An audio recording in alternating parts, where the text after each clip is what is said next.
Sydney smashed by a superstorm with the power of a Category 2 cyclone. Flash flooding, homes destroyed, cars swept away. Thousands of lightning strikes, a dramatic rescue from a flooded train, and the Blue Mountains cut off by blizzards. The storm of the decade. Also tonight, tears as Parramatta superstar Jarryd Hayne sensationally quits rugby league. This is 9 News with Peter Overton. Good evening. This was what Sydney woke up to this morning, the scars left by a violent demonstration of the awesome power of nature. Mark Burrows begins our extended coverage with the story of a night that shook the city.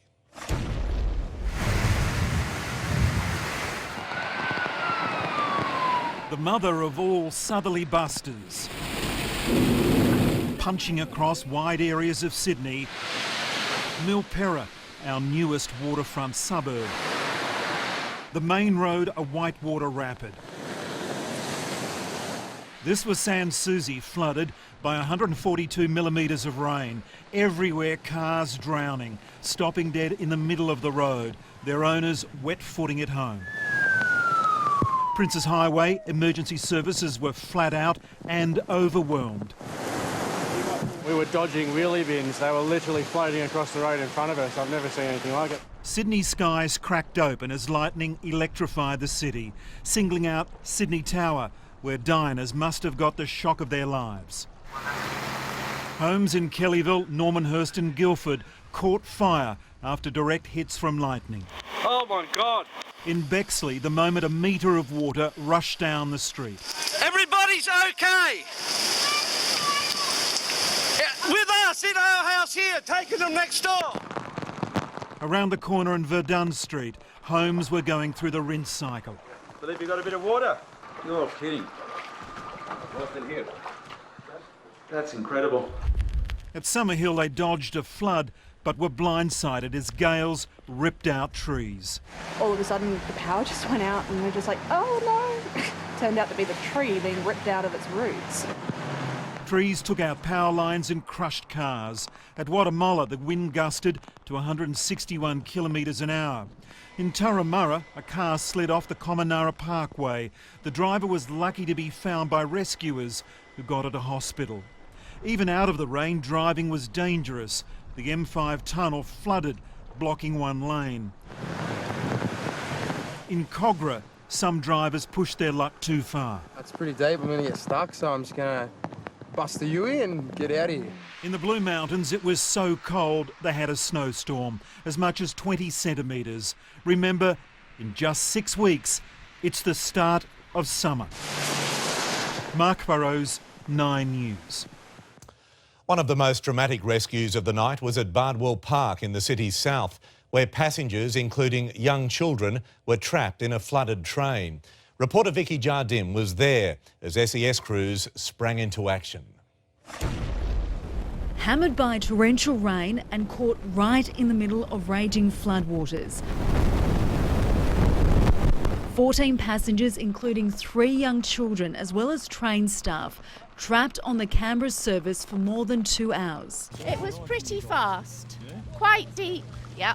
Well, it was a bit scary. Initially, there were fears it was much worse. There are 60 people on a train between Kingsgrove Station and Bexley North. Then just after midnight, the rain finally eased. Frightened passengers pulled out one by one. We couldn't see much. We could see the water lapping past, and there's a few waves on it at times, but it was high. The swollen Woolai Creek had burst its banks, sparking the emergency rescue operation. The train just suddenly stopped, and the guy announced and said that the engines had been flooded. An earlier plan to use an inflatable boat had been aborted due to safety concerns. It's a dangerous situation when we've got flood water and electricity.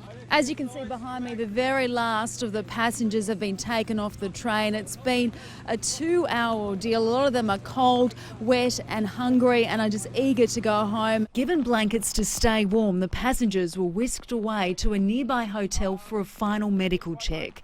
Just minutes away, another dire situation. The platform at Bardwell Park resembling a canal in Venice. This Macarthur service stopped stopped in its tracks as water crept up to the windows. It was quite scary. We had no direction at all. As fast as the floodwater came, it quickly receded, leaving staff plenty of mess to clean up. Vicky Jardim, 9 News. So, how did this happen? Well, the Superstorm was actually an East Coast low pressure system, made really intense by the fact it formed so close to land. It hit the south coast, then made its way north, picking up strength. The system was rotating clockwise, the kind of thing you see with a tropical cyclone. With it came torrential rain, cyclonic wind gusts, severe thunderstorms and rough surf, not seen in the region in around a decade. And the snow? That was due to the moist storm front interacting with cold air further inland. And that meant some spectacular scenes in the Blue Mountains. A winter landscape in the middle of spring. There are little flurries of snow passing us as we're flying. The Blue Mountains turned white. Homes in Blackheath became more like chalets in the European Alps. You would think you're in Switzerland somewhere like that, in a chalet in the mountains. Snow up to 20 centimetres deep covered the region, a truly spectacular sight, but not all were impressed by its beauty. The unexpected blizzard caused havoc on the roads. The Blue Mountains effectively cut off from Sydney, with the Great Western Highway closed between Katoomba and Lithgow. The Bells line of road shut too. Traffic snaked for kilometres, leaving cars and trucks snowed in with nowhere to go as the temperature plunged below zero. It's been here since up past 10 last night. Very cold. Had to keep the truck running all night on high idle. Just been a cold, long, tiring night. Lisa Wolfe-Jones was on her way up the mountain to her home at Blackheath when the snow started falling and didn't stop. By the time she reached the town, she could barely see. To top it off, her car got bogged and she had to trek home through the pelting snow and cold, all while holding her dog, Caramello. By the time she reached her house, the power had been cut off. Thankfully we have a fireplace so we could keep warm with the fireplace. Once the blackout had happened, all the trees, there was massive cracks. They sounded, they were so loud. At the height of the Superstorm, 30,000 homes were without power across the upper Blue Mountains and Lithgow area. Crews worked throughout the day to restore the supply, but warn it could still take some time before everyone is back up and running.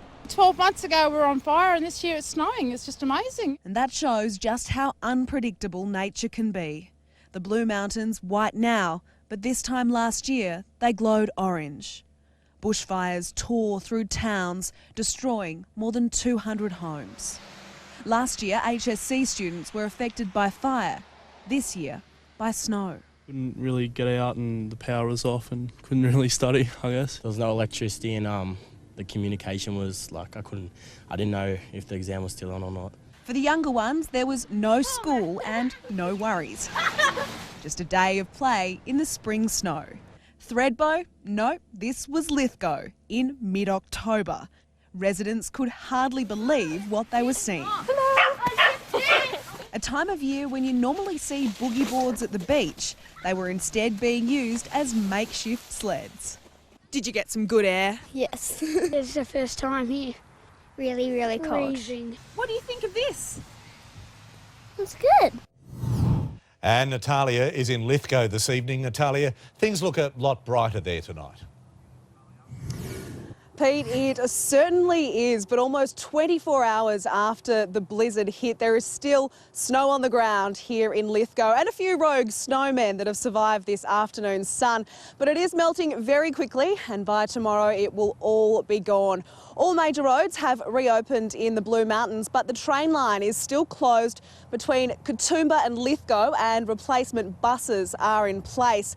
Tonight, around 3,000 homes in this area are still without power. But Pete, this is certainly a night and day these residents will never forget. I know I won't. That's for sure. Natalia, thank you. The clean-up effort started as soon as the winds died down and has lasted all day. Damien Ryan reports now on how Sydney-siders rose to the challenge. After a sleepless night, we knew it would be bad, but just how bad? For Nat McDonald, It was a huge gum tree straddled across backyard fences, and the realisation that it could have been far worse. I was shaking. Can we be, me and my husband died? I don't know what to say. A bird's eye view revealed a house torn apart at Bundina, a boat blown away at Baronier Bay, and a crane knocked over at Wentworthville. But that only scratched the surface. This is the aftermath of our crazy night here at Bexley North. The Cairns family home went under. You can see the water has come right up to the roof. It was a raging torrent and acted like a giant washing machine. White goods thrown about in the laundry and the kids' slumber room saturated and upended.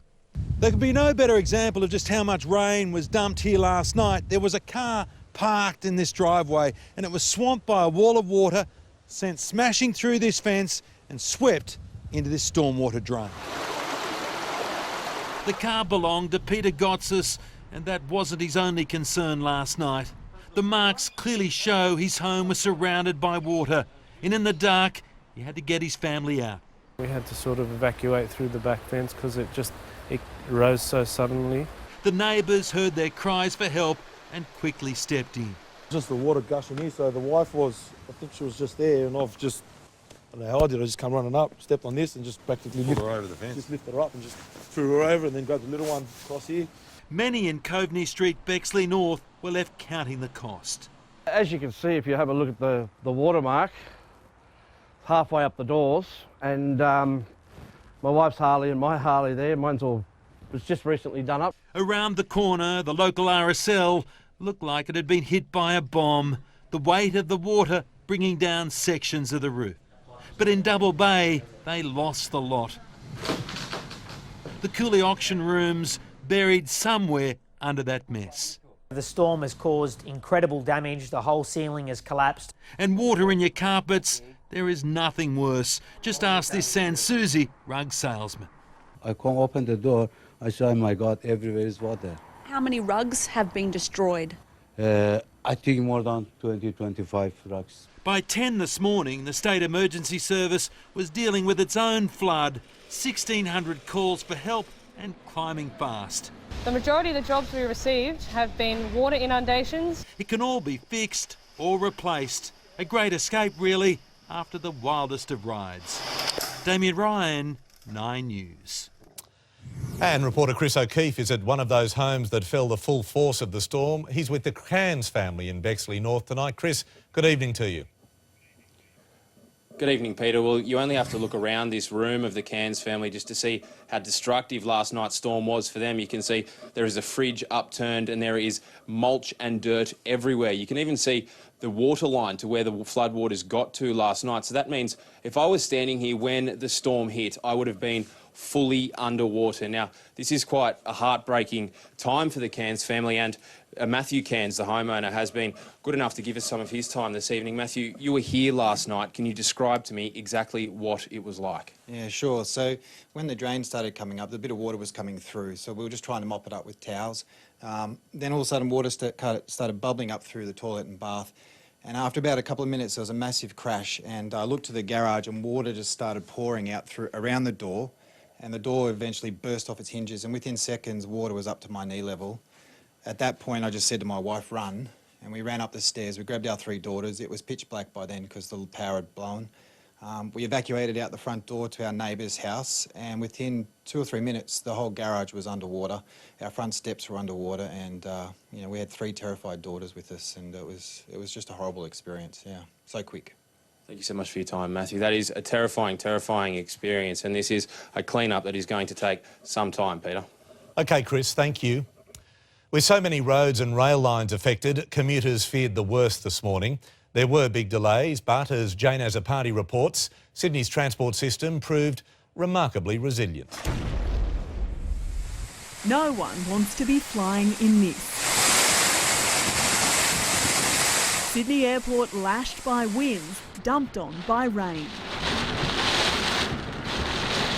32 flights delayed or cancelled, hundreds of passengers unable to disembark while thunderstorms were in full force. We were sitting on the plane and the plane was actually shaking. It was like it was rocky. We're going to sleep at the airport tonight, so we don't think we're going to get much sleep. But hey, what can you do? It's raining.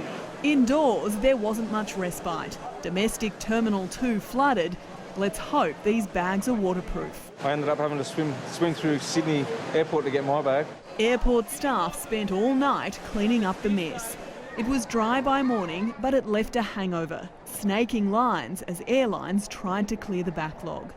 The trains copped it too, passenger tunnels at Lewisham Station underwater. But what a difference a few hours makes. By morning peak, passengers could trudge their way through.